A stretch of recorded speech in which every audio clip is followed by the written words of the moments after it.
دین کا پہنچانا ایک ہے قول سے، ایک ہے اپنے عمل سے۔ آپ جو بات کہہ رہے ہیں اس پر عمل کر کے بھی تو دکھائیے نا،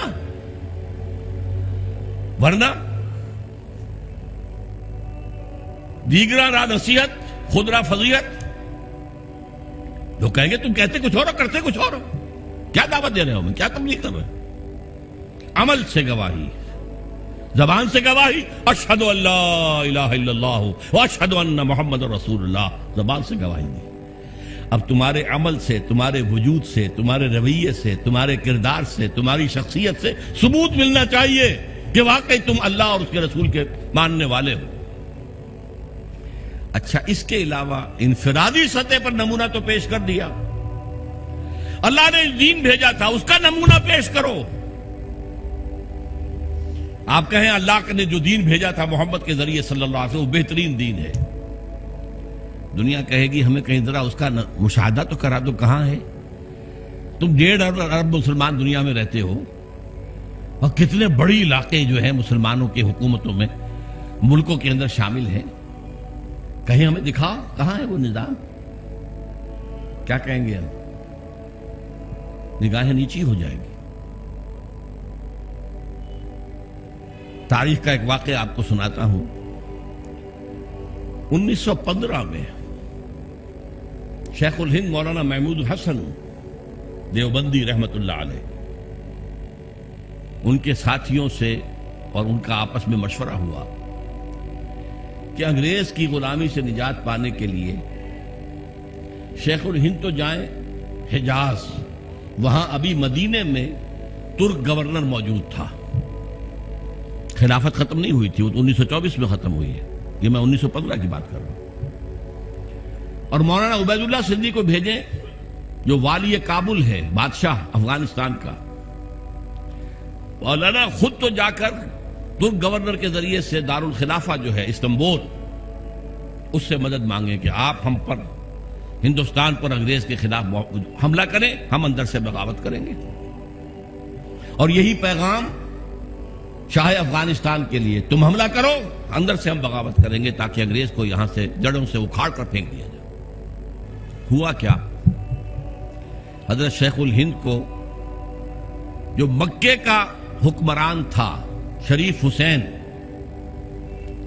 یہ جو جارڈن کی حکومت ہے اب بھی، یہ باقاعدہ اسی کا پڑپوتا ہے، یہ ہوتا تھا شاہ حسین پڑپوتا، یہ والی مکہ تھا۔ یہ اس نے حضرت شیخ الہند کو گرفتار کر کے تشتری میں رکھ کر انگریز کو پیش کر دیا، یہ آپ کا باغی یہاں پر فساد مچا رہا ہے۔ انگریز نے گرفتار کر کے کہاں رکھا؟ مالٹا، میڈیٹرینین کا، بحیرہ روم کا ایک جزیرہ وہاں رکھا ہے، 4 سال سے زائد وہاں پر اسیر رہے۔ یہی حرکت ہونے والی تھی مولانا عبید اللہ سندھی کے ساتھ، وہ نوجوان تھے اور خود سکھ سے مسلمان ہوئے تھے، جاٹ تھے، انہیں پتہ لگ گیا، بروقت وہ وہاں سے بھاگ کر روس چلے گئے۔ روس میں ابھی 1917 کا انقلاب آیا تھا، ابھی نظام نہیں بنا تھا ان کا، بادشاہی نظام ختم ہو گیا، زار کا نظام ختم ہو گیا، ابھی کمیونزم کا اپنا نظام قائم نہیں ہوا۔ انہوں نے سوچا اگر میں لینن سے ملاقات کر کے، جسے آپ انگریزی میں کہتے ہیں every thing is in the melting پاٹ، ابھی تو ہر چیز جو ہے وہ گویا کہ پگھلی ہوئی ہے، اس پگھلی ہوئی شے سے جو چاہے چیز بنا لیں آپ، کسی سانچے میں ڈال دیں۔ تو اگر ان کو بتا دیا جائے اسلام کا نظام تمہارے نظام سے بہتر ہے تو اس کو اختیار کر لیں گے۔ لینن سے ریکویسٹ کی، انٹرویو کی، اس نے معذرت کر لی، وہ بیمار تھا، بستر مرگ پر تھا۔ اس نے کہا ٹروٹسکی سے بات کیجئے، یہ بہت سے لوگوں کو معلوم ہوگا کہ لینن کا اصل جانشین ٹروٹسکی ہونا تھا، یہ تو سٹالن نے عین وقت پر سازش کی اور قبضہ کر لیا۔ ٹروٹسکی سے بڑی مفصل گفتگو ہوئی مولانا سندھی کی، اور وہ سنتا رہا۔ آخر میں اس نے ایک بات کہی، مولانا یہ نظام جو ہے جو آپ پیش کر رہے ہیں بہت عمدہ ہے، کوئی شک نہیں، بہت اعلیٰ ہے، سب سے عمدہ ہے، لیکن آپ نے کہیں اسے قائم کیا ہے؟ مولانا سندھی کہتے ہیں اس کے بعد جو میری نگاہیں زمین میں گڑ گئیں، میں اس سے دوبارہ آنکھیں چار نہیں کر سکا۔ ارے اتنی اچھی بات تمہارے پاس ہے اور تم اسے خود اپنے گھر میں نافذ نہیں کرتے؟ ریوڑیاں آ کر یہاں تقسیم کرنا چاہتے ہو، اپنے بچوں کو ریوڑیاں نہیں دیتے؟ کرو نا، قائم کرو نا اسے, دکھاؤ اس کا نمونہ. یہ ہے وہ دلیل جو آج پوری دنیا دے رہی ہے. کہاں ہے اسلام تمہارا؟ مسلمانی در کتاب اور مسلمانہ در گور. مسلمانی کتاب میں لکھی ہوئی ہے, یہ پڑھ لیجئے, قرآن میں ہے, حدیث میں ہے, فلاں میں ہے, سیرت میں ہے, خلافت راشدہ میں ہے. بھائی ٹھیک ہے, 1400 برس پرانی بات ہوئی, آج دکھاؤ. یہ بات اب سمجھی آپ نے؟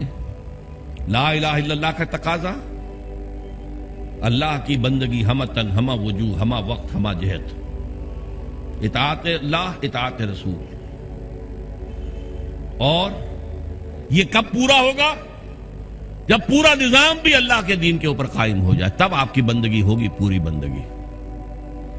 ورنہ تو جزوی ہے.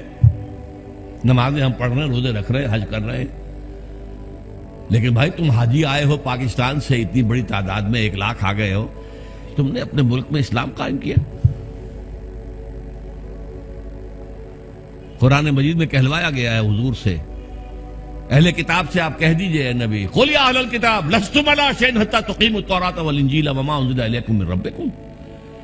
اے اہل کتاب, اے یہودیوں, اے نصرانیوں, تمہاری کوئی حیثیت اللہ کی نگاہ میں نہیں ہے جب تک کہ تورات اور انجیل کو قائم نہیں کرتے. You have no face to pray to us. ہم سے دعا کرتے ہو, کس بات کی دعا کرتے ہو؟ ہمارا دین, ہماری شریعت قائم کی ہے. یہی بات ہم سے ہے.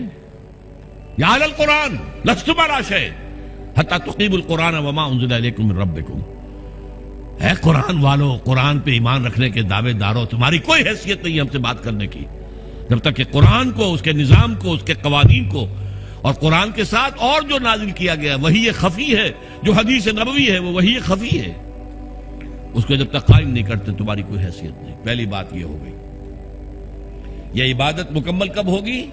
جب پورا نظام اللہ کے قانون پر قائم ہو جائے. محمد الرسول اللہ کا تقاضا کیا ہے؟ دین کی دعوت, دین کی تبلیغ, قول سے, عمل سے, انفرادی سطح پر, اجتماعی سطح پر. یہ اسی وقت حق ادا ہوگا جب آپ اسلام کا نظام قائم کر کے دنیا کو دکھا دیں اور آپ کہہ سکیں come and see with your own eyes, آؤ مشرق کے لوگوں آؤ, مغرب کے لوگوں آؤ, اے جاپانیوں آؤ, اے امریکیوں آؤ, دیکھو یہ نظام ہے محمد کا لایا ہوا صلی اللہ علیہ وسلم. See it with your own eyes. اس سے بہتر نظام کوئی ہو سکتا ہے؟ بتاؤ. یہاں کوئی ریپریشن ہے, کوئی جبر ہے, یہاں کوئی ایکسپلائٹیشن ہے, یہاں کوئی امیر غریب کا خون چوس رہا ہے, یہاں کوئی بھوک کے مارے خودکشی کر رہا ہے؟ آپ دیکھو نا, ایک ایک شہری کی بنیادی ضروریات کی کفالت ہم کر رہے ہیں, ایک ایک کی. یہ نظام خلافت ہے, قائم کر کے دکھاؤ نا. پھر دنیا نہ مانے تو وہ مجرم, اور تم قائم کر کے نہیں دکھا سکتے تو پھر تم مجرم ہو. دنیا کیا مانے گی؟